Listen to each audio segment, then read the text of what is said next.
Hello student, आप कैसे हैं? Good morning all of you student. आज हम लोग मैथ का प्रैक्टिस सेट देखेंगे, यानी सारे चैप्टर का हम आज प्रैक्टिस सेट लेके आए हैं आप लोगों के बीच।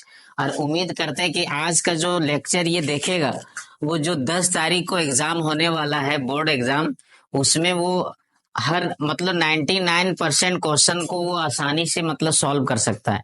तो हम शुरू करते हैं, आपका समय बर्बाद नहीं करेंगे क्योंकि अभी एग्जाम है। तो हम लोग शुरू करते हैं फर्स्ट चैप्टर से, यानी हर चैप्टर को हम लोग आज जो है वो रिवीजन करेंगे। हर चैप्टर में किस तरह का क्वेश्चन पूछा जाएगा वो सारा चीज हम लोग आज इस सेशन में डिस्कस करेंगे। तो आप लोग इस सेशन को एग्जाम देने से पहले एक बार जरूर देखिएगा, इससे आपको बहुत फायदा मिलने वाला है। तो हम चैप्टर से शुरू करते हैं। हर चैप्टर में जो इम्पोर्टेंट टॉपिक है उसको हम लोग मतलब रिवीजन करेंगे। तो चैप्टर नंबर 1 में हम लोग को पढ़ना है परिमेय संख्या। चैप्टर नंबर 1 में हम लोग को क्या पढ़ना है? परिमेय संख्या पढ़ना है, ठीक है। इस परिमेय संख्या में हम लोग बहुत सारा चीज हम लोग डिस्कस किए थे। जैसे पहला चीज हम लोग क्या डिस्कस किए करेंगे, जैसे सम संख्या। हम सारा चीज आप लोगों को रिवीजन करा देंगे। इससे क्या होगा कि आप लोग को एग्जाम में आसानी होगा। तो सम संख्या था, इसमें क्या है मेरा? सम संख्या। सम संख्या, तो सम संख्या मेरा किसको कहते हैं? जो दो से पूरा पूरी कट जाता है। जो संख्या दो से पूरा पूरी क्या होता है? पूरा पूरी कट जाता है, उसे हम लोग क्या कहते हैं? सम संख्या कहते हैं। आज हम ज्यादा लिखेंगे नहीं, इसलिए कि यदि ज्यादा लिखेंगे तो टाइम मेरा ज्यादा जाएगा, इसलिए आप ध्यान से सुनिए और उसको समझने का कोशिश कीजिए। सम संख्या किसको कहते हैं? जो दो से पूरा पूरी कट जाता है उसे सम संख्या कहते हैं। सम संख्या कहाँ से शुरू होगा? 2, 4, 6, 8, 10। यानी सबसे छोटा सम संख्या कौन सा है? तो 2 है। सबसे छोटा सम संख्या कौन है? तो 2 है। ये भी क्वेश्चन पूछा जा सकता है कि इनमें से कौन सबसे छोटा सम संख्या है? तो सबसे छोटा सम संख्या कौन सा है? 2 है। उसके बाद क्या हम लोग देखेंगे? विषम संख्या। विषम संख्या में क्या हम लोग पढ़े थे कि जो 2 से भाग नहीं लगता है। जो संख्या 2 से भाग नहीं लगता है उसको हम लोग क्या कहेंगे? विषम संख्या कहेंगे। विषम संख्या जैसे कहा कहाँ से हो जाएगा? 3 से, 3, 5, 7, 9, 11, 13, 15, ये सब क्या है? विषम संख्या। ये सब संख्या को 2 से भाग देने से पूरा पूरी कटेगा नहीं। तो जो संख्या 2 से नहीं कटेगा उसको हम लोग बोलेंगे विषम संख्या। उसके बाद क्या है? उसके बाद क्या है? प्राकृत संख्या। प्राकृत संख्या। प्राकृत संख्या कहाँ से शुरू होगा? 1 से। 1, 2, 3, 4, 5, 6, 7, 8 डॉट डॉट। यानी सबसे छोटा प्राकृत संख्या कौन सा है? तो 1 है। सबसे छोटा प्राकृत संख्या किसको हम लोग कहेंगे? 1 को कहेंगे। तो क्वेश्चन ये भी दे सकता है कि इनमें से कौन एक सबसे छोटा प्राकृत संख्या है? तो प्राकृत संख्या 1 से शुरू होता है। उसके बाद क्या मेरा? पूर्ण संख्या। पूर्ण संख्या कहाँ से शुरू होगा? 0 से। पूर्ण संख्या कहाँ से शुरू होता है? 0 से। तो क्वेश्चन यही पूछेगा कि सबसे छोटा पूर्ण संख्या कौन सा है? तो 0 है। सबसे छोटा पूर्ण संख्या कौन सा है? 0 है। तो ये पूछा जा सकता है कि सबसे छोटा पूर्ण संख्या इनमें से कौन सा है, ठीक है। उसके बाद हम लोग क्या देखेंगे? भाज्य संख्या। क्या देखेंगे? भाज्य संख्या। भाज्य संख्या किसको कहते हैं? जिसका 2 से ज्यादा गुणनखंड होता है। 2 से ज्यादा गुणनखंड होता है, ठीक है। 2 से जिसका ज्यादा गुणनखंड होता है उसी को हम लोग भाज्य संख्या कहते हैं। भाज्य संख्या कहाँ से शुरू होगा?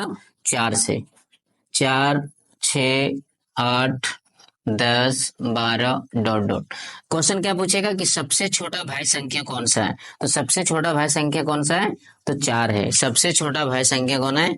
4 है, ठीक है। उसके बाद क्या है? अभाज्य संख्या। अभाज्य संख्या किसको कहेंगे?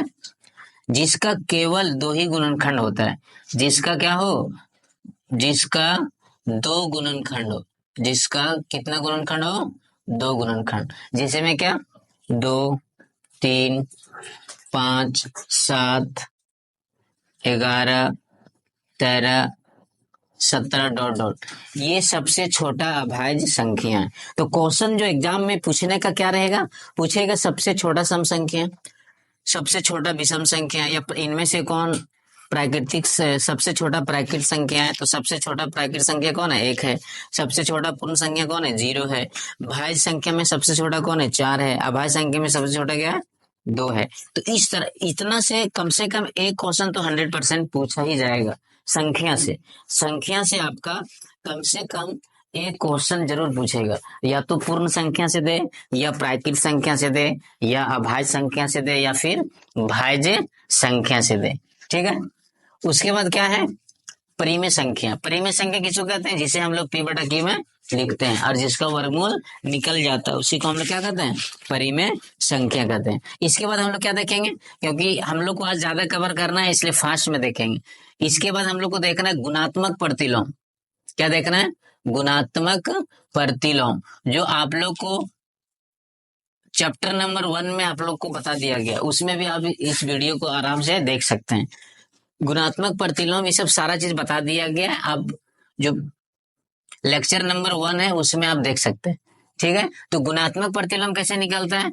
मान लीजिए कोई भी संख्या p बटा q, इसका गुणात्मक प्रतिलोम लिखना है तो सिंपल सा आप समझिए, अंश वाला नीचे आ जाएगा और हर वाला ऊपर चला जाएगा, यानी क्या हो जाएगा?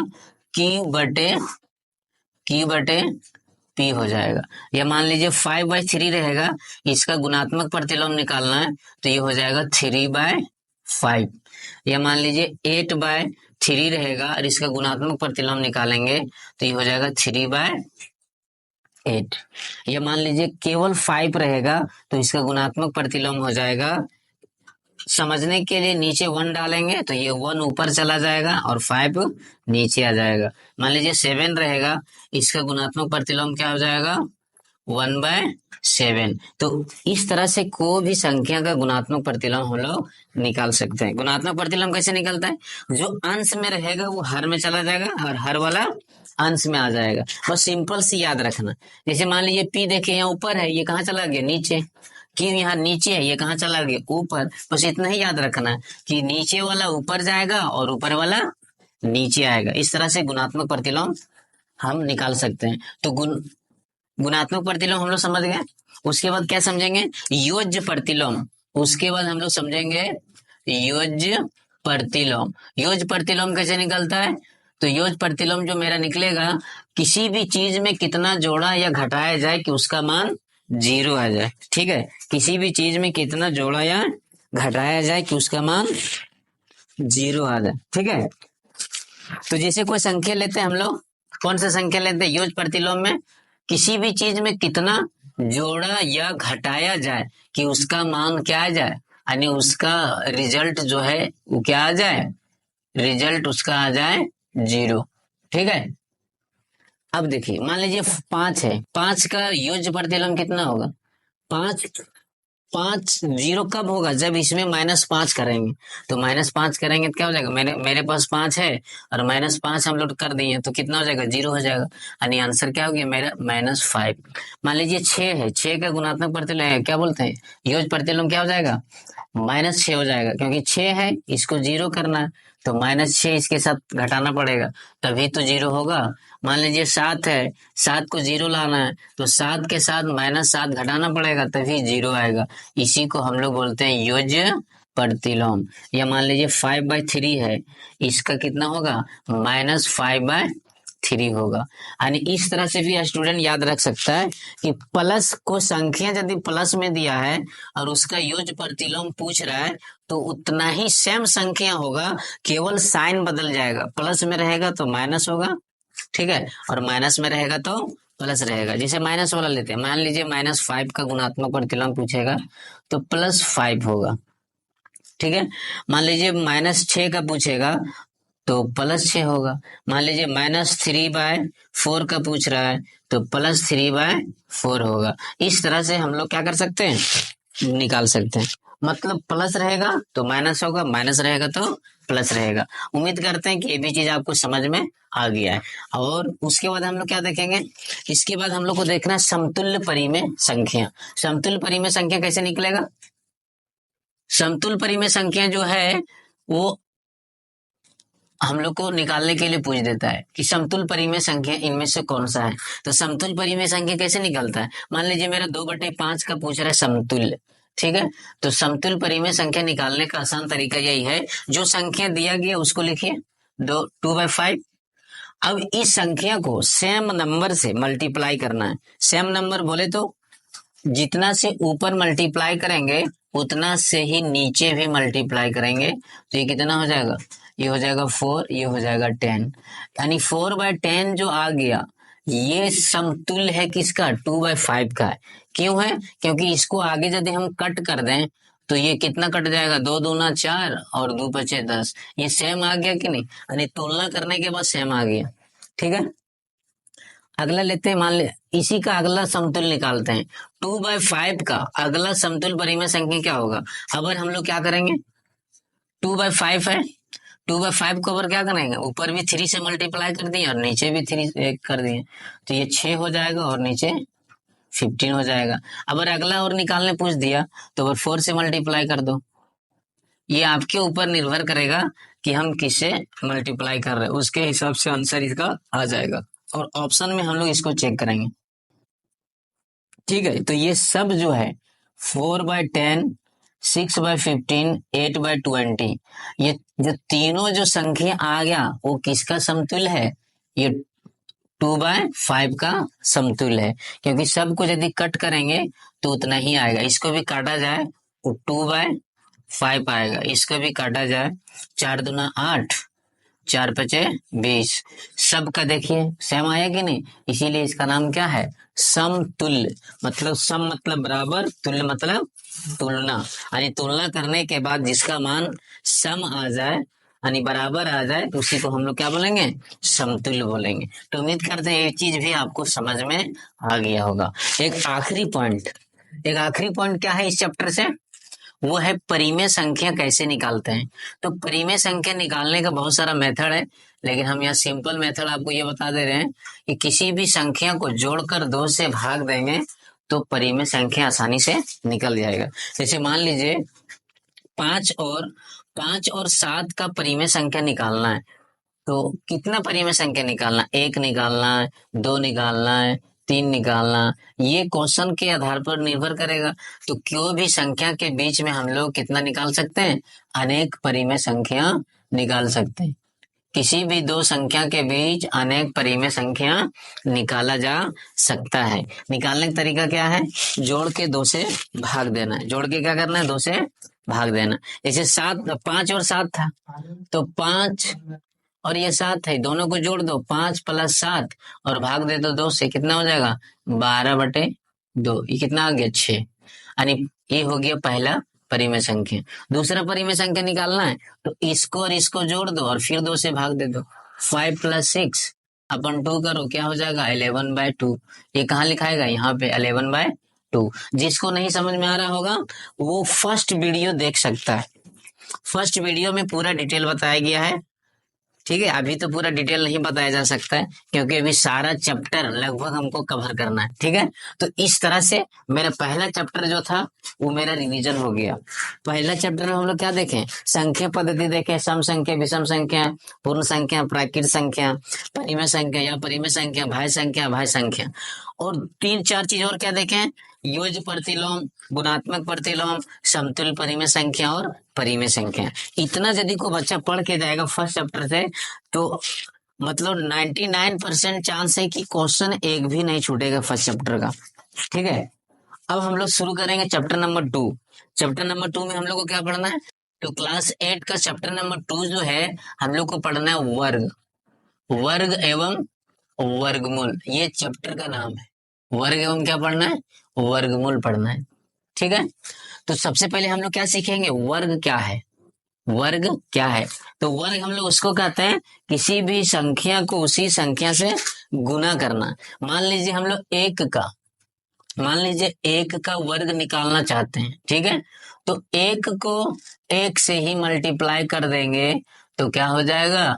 वर्ग हो जाएगा। क्या हो जाएगा? इसका वर्ग हो जाएगा। मान लीजिए 2 का निकालना है, 2 का वर्ग, 2 का वर्ग कितना हो जाएगा? 2 को ही 2 से मल्टीप्लाई करेंगे, है क्या नहीं? 2 का स्क्वायर मतलब क्या हो जाएगा? 4। या किसी भी संख्या में पावर 2 आ जाए तो उसको भी हम लोग वर्ग कहेंगे। ठीक है, मान लीजिए 3 का वर्ग है तो 3 का वर्ग कितना हो जाएगा, 3 का वर्ग कितना हो जाएगा, 3 × 3 ये हो जाएगा 3 के पावर 2, ये हो जाएगा 9। ठीक है, तो इस तरह से हम लोग किसी भी संख्या का वर्ग आसानी से निकाल सकते हैं। ठीक है, वर्ग निकालने का आसान तरीका क्या है, किसी भी जिस संख्या का वर्ग निकालना चाहेंगे उस संख्या को उसी संख्या से गुना कर देंगे। जैसे 1 का निकालना चाहते हैं तो 1 को 1 से ही गुना कर दिए तो पावर 2 हो गया, 1 और 1 2 हो गया, फिर 2 को 2 से गुना कर दिए 4 हो गया, फिर 3 को 3 से गुना करेंगे यानी 3 का पावर 2 हो गया, इसका पावर 1 है, इसका पावर 1 है तो पावर क्या हो गया, जुड़ गया। कोई भी चीज आधार सेम रहेगा और पावर तो जुड़ जाता है। ये तो हम लोग घात और घातांक में क्या करेंगे, पढ़ेंगे। 4 का वर्ग कितना हो जाएगा, 4 का वर्ग कितना हो जाता है 16, 4 का वर्ग कितना हो जाएगा 16, 5 का कितना हो जाता है 25, 6 का वर्ग कितना हो जाएगा 36, 7 का कितना हो जाएगा, 7 का कितना हो जाएगा 49, 8 का कितना हो जाएगा 64, 9 का कितना हो जाएगा 81, 10 का कितना हो जाएगा 100, 10 का 100 हो जाएगा, 11 का हो जाएगा 121, 12 का कितना हो जाएगा 144, 13 का कितना हो जाएगा 169, 4 का कितना हो जाएगा 196, 15 का कितना हो जाएगा 225, 16 का कितना हो जाएगा 256, 17 का कितना हो जाएगा 289, 19 का कितना हो जाएगा 19 का हो जाएगा 361, 20 का कितना हो जाएगा 400। एटलीस्ट हम लोग यानी जो को बच्चा यदि क्लास 8 में पढ़ रहा है, मान के चलिए, मान लीजिए कोई स्टूडेंट है जो 8 में पढ़ता है तो कम से कम उस बच्चा को कम से कम 20 से 25 तक वर्गमूल उसका जुबान पे होना चाहिए। कहाँ होना चाहिए, जुबान पे। जुबान पे 20 से 25 तक वर्ग और वर्गमूल क्या होना चाहिए, जुबान पे होना चाहिए, यानी ओठ पे होना चाहिए, है कि नहीं। उससे क्या होगा, कोई भी क्वेश्चन को वो जब बनाएगा तो आसानी से उसका सॉल्व हो जाएगा। कैसे सॉल्व हो जाएगा, मान लीजिए यही क्वेश्चन पूछ देगा कि इसका वर्गमूल निकालिए, 16 का वर्गमूल कितना होगा 4 होगा, 25 का वर्गमूल कितना होगा 5 होगा, 36 का वर्गमूल कितना होगा 6 होगा, 49 का वर्गमूल कितना होगा 7 होगा, 64 का वर्गमूल कितना होगा 8 होगा, 81 का वर्गमूल पूछ देगा कितना होगा 9 होगा, 100 का पूछ देगा कितना होगा 10 होगा, 121 का पूछ देगा कितना होगा 11 होगा, 144 का वर्गमूल 12, 169 का वर्गमूल 13। तो इस तरह से यदि हम वर्ग को याद रखते हैं तो मेरा वर्गमूल भी क्या होगा, याद रहेगा। वर्ग यदि याद कर लेंगे तो वर्गमूल भी आसानी से याद हो जाएगा। उतार रहे तुम लोग, ठीक है, बात समझ रहे कि नहीं। यदि वर्ग याद रहेगा तो वर्गमूल भी हम लोग याद कर सकते हैं। बात समझ रहे कि नहीं। तो इस तरह से ये था मेरा वर्ग, इसमें वर्गमूल भी हो गया। वर्गमूल कैसे निकालते हैं, मान लीजिए हमको 16 का वर्गमूल निकालना है तो हम लोग नॉर्मल एलसीएम निकालते हैं। 2 से देंगे 8 आएगा, फिर 2 से देंगे 4 आएगा, फिर 2 से देंगे। अब इसको अंडर रूट में हम लोग लिख देंगे 2 × 2 × 2 × 2। अब 2 का जोड़ा लगता है। क्यों लगता है 2 का जोड़ा, क्योंकि कहीं भी रूट दिया रहता है इसका मतलब हुआ कि यहाँ पे 2 है। कहीं भी इस तरह से रूट रहता है इसका मतलब क्या हुआ कि यहाँ पे कितना है 2 है। जब यहाँ 2 रहेगा तो जोड़ा लगेगा 2 का। इन दोनों 2 के बदले 1 2 इंटू इन दोनों 2 के बदले 1 2 तो कितना हो जाएगा 4। यानी 16 का वर्गमूल कितना हो गया 4 हो गया। देखिए 16 का वर्गमूल इधर हो गया। 25 का कितना आएगा 25, 36 का कितना आएगा 6। तो इस तरह से वर्ग और वर्गमूल इससे क्वेश्चन देगा एग्जाम में। वर्ग से भी क्वेश्चन देगा और वर्गमूल से भी क्वेश्चन देगा। एक क्वेश्चन वर्ग से देगा और एक क्वेश्चन वर्गमूल से देगा, इसलिए आपको दोनों चीज आना चाहिए। ठीक है, अब हम लोग क्या देखेंगे, वर्ग और वर्गमूल खत्म हो गया। ठीक है, अब हम लोग देखेंगे कुछ कि कहीं भी 2 सम संख्या हैं, ठीक है, सम संख्या को सम संख्या से गुना करेंगे तो क्या होगा। यदि क्वेश्चन ऐसा पूछ दे, मान ली हम लिखते हैं 1 2 3 4 5 6 7 8 9 10। ये कौन सा संख्या है? ये प्राकृत संख्या। ये कौन सा संख्या है? सम संख्या। ये कौन सा संख्या है? ये सम संख्या है। ठीक है, सम संख्या का वर्ग निकालेंगे यानी 2 का स्क्वायर करेंगे। वर्ग का मतलब क्या? पावर 2। तो 2 का पावर कर दिए 2, तो 2 दूना कितना हो जाएगा? 4। ये है कौन सा संख्या? ये है विषम संख्या। 3 कौन सा संख्या है? विषम संख्या। तो 3 जो विषम संख्या है इसका वर्ग जो निकालेंगे तो कितना है? इसका आ गया वर्ग मेरा, यानी 3 का पावर 2 करेंगे। वर्ग का मतलब पावर 2। तो जब पावर 2 करेंगे तो इसको 2 बार गुना करेंगे तो कितना हो जाएगा? 3 तिया 9। ये 4 है। 4 कौन सा संख्या है? तो सम संख्या। 4 कौन संख्या है? सम संख्या। सम संख्या यानी 4 का वर्ग करो 2 होगा, कितना हो जाएगा? 16। इससे हम लोग को क्या पता चल रहा है? 5 क्या कौन सा संख्या? ये आपका विषम संख्या। कौन सा संख्या? विषम संख्या। तो 5 का वर्ग कर दो, कितना आएगा? 25। इसी तरह इसका वर्ग करो, ये कौन सा संख्या? सम है। कौन है? सम। इसका वर्ग करो, कितना आएगा? 36। इससे क्या पता चला हम लोग को? इससे ये पता चल रहा है कि जो सम संख्या है, जैसे देखिए जहां जहां हम टिक आउट कर रहे हैं, जहां जहां टिक आउट कर रहे हैं वो सम संख्या है। और जो सम संख्या है उसका वर्ग भी क्या आया? सम आया। ये क्वेश्चन में पूछता है, क्या पूछता है? कि सम संख्या का वर्ग हमेशा क्या होगा? सम होगा। जैसे 2 सम था, इसका वर्ग किए तो ये भी कितना आ गया? 4 आया। जब ये 4 आया तो 4 कौन संख्या हो गया? ये भी सम संख्या है। ये देखिए 4 कौन संख्या? सम संख्या। वर्ग किए 16 आ गया, ये भी सम संख्या। ठीक है, ये भी क्या है? सम संख्या। तो इससे क्या हम लोग को पता चला? इससे हम लोग को यही पता चला कि सम संख्या का वर्ग हमेशा क्या होगा? सम होगा, जैसा कि यहाँ पे दिख रहा है। यही क्वेश्चन क्या देगा? विषम संख्या का वर्ग हमेशा विषम होगा। ये जिस संख्या को टिक आउट हम नहीं किए वो विषम है, ठीक है, या इसको हम क्या करते हैं? डबल टिक कर दे रहे हैं, ये विषम है। ये क्या है? ये विषम। तो विषम संख्या का वर्ग हमेशा क्या होगा? विषम। जैसे देखिए 3 विषम संख्या, 3 का वर्ग 9 आ गया, 9 भी विषम है। 5 विषम संख्या है, 5 का वर्ग 25 आ गया, ये भी क्या है? विषम है। तो ये 2 चीज मेरा क्या हो गया? क्लियर हो गया। क्या क्लियर हो गया? कि सम संख्या का वर्ग हमेशा सम होगा, विषम संख्या का वर्ग हमेशा विषम होगा। तो उम्मीद करते हैं कि यदि ये भी क्वेश्चन पूछा जाए तो हम लोग आसानी से बना सकते हैं। इस चैप्टर में एक क्वेश्चन और पूछता है, वो क्या पूछता है? किसी भी संख्या के अंत में 2, 3, 7 और 8 रहे। किसी भी संख्या के अंत में 2, 3 या 7 या 8 रहे तो वह संख्या पूर्ण वर्ग नहीं होगा। पूर्ण वर्ग नहीं होगा इसका मतलब है कि उसका पूरी वर्गमूल नहीं निकलेगा। जैसे मान लीजिए एक एग्जांपल लेते हैं, कोई संख्या है, मान लीजिए 8 1 3 2। पूछ देगा कि ये जो 81 32 है क्या ये पूर्ण वर्ग है? तो आदमी क्या करेगा? इसको निकाल के थोड़ी देखेगा पूर्ण वर्ग है क्या नहीं।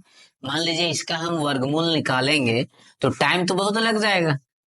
8132 का वर्गमूल निकालेंगे तो टाइम बहुत लगेगा नहीं। तो इसको हम लोग याद रखेंगे कि किसी भी संख्या के अंत में क्या आ जाए? किसी भी संख्या के अंत में 2 आ जाए या 3 आ जाए या 7 या 8 तो वह संख्या क्या होगा? वह संख्या पूर्ण वर्ग नहीं होगा। पूर्ण वर्ग नहीं होगा। पूर्ण वर्ग नहीं होगा। और जो संख्या पूर्ण वर्ग नहीं होगा उसका वर्गमूल नहीं निकलेगा। उसका वर्गमूल नहीं निकलेगा। ठीक है, तो ये इसको हम देख के कह देंगे कि ये पूर्ण वर्ग नहीं है। पूर्ण वर्ग ये नहीं है, क्योंकि देखिए इसके आखिर में क्या है? 2 है। इसी तरह कोई भी संख्या ले ले, मान लीजिए पूरा किसी का नंबर ले लो 77 39 800 436, इतना बड़ा वर्गमूल दे दे और पूछा कि ये पूर्ण वर्ग निकलेगा या नहीं निकलेगा, तो हम लोग कैसे अनुमान लगाएंगे? ये हम लोग अनुमान लगाएंगे कि किसी भी संख्या के अंत में ये 2 4 अंक यदि आएगा तो पूर्ण वर्ग नहीं होगा, है कि नहीं? पूर्ण वर्ग होगा? नहीं होगा। लेकिन ये वाला क्या है, देखो यहाँ 6 है, आखिर में कौन संख्या आ गया? 6। जब 6 आ गया तो ये पूर्ण वर्ग है। ये क्या है? पूर्ण वर्ग है। क्यों है? क्योंकि इसकी आखिर में 2, 3, 7, 8 के अलावा जो बच रहा है, जैसे इसके अलावा कौन कौन संख्या बच रहा है? एक बच रहा है 1 बच रहा है, 4 बच रहा है, 5 बच रहा है, और कौन सा बच रहा है? 9, और कुछ बच रहा है 6। एक 6 बच रहा है। और हम 0 भी ले लेते हैं। 0 का कुछ केस अलग है, हम 0 यहां नहीं लेंगे, 0 हम नीचे भी समझाएंगे, ठीक है? 1, 4, 5, 9, 6, किसी भी संख्या के आखिर में ये आ जाए 1, 4, 5, 9, 6, तो वह पूर्ण वर्ग होगा। वो क्या होगा? पूर्ण वर्ग होगा। लेकिन हम लोग को दोनों याद नहीं रखना है, कोई भी एक। 2, 7, 8 याद रखो।